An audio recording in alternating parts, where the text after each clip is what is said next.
बिस्मिल्लाहिर्रहमानिर्रहीम। अस्सलाम वालेकुम नाज़रीन, इस वीडियो में मैं बताने जा रहा हूँ कि अगर आपके पीसी में वाईफाई या टीपी लिंक की ऑप्शन नहीं है, यानी कि आप अपने सिस्टम को वायरलेस इंटरनेट चलाना चाह रहे हैं, उसके साथ कोई वाईफाई कनेक्ट करना चाह रहे हैं या अपने मोबाइल डाटे का नेट हॉटस्पॉट से लिंक शेयर करना चाह रहे हैं पीसी के साथ, तो ये एक लैन ये जो होता है ये वाईफाई टीपी लिंक कार्ड होता है।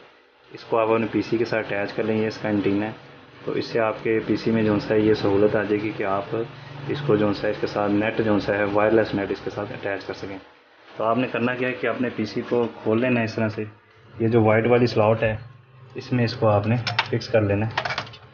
आसानी के साथ ये फिक्स हो जाता है, कोई लंबा चौड़ा तरीक़ाकार नहीं है। तो आपने इसको इस तरह से इसका एंटीना जो सा है ये उल्टा कर लेना है,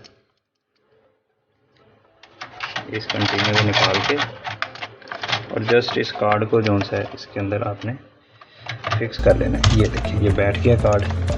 तो इस तरह से आप इसको फिक्स करके इसके साथ थोड़ी सी सेटिंग्स करनी पड़ती हैं, उसके साथ आप इसके साथ कोई भी वाईफाई या मोबाइल डाटा का नेट जो सा शेयर कर सकते हैं। Thank you for watching. अल्लाह हाफिज़।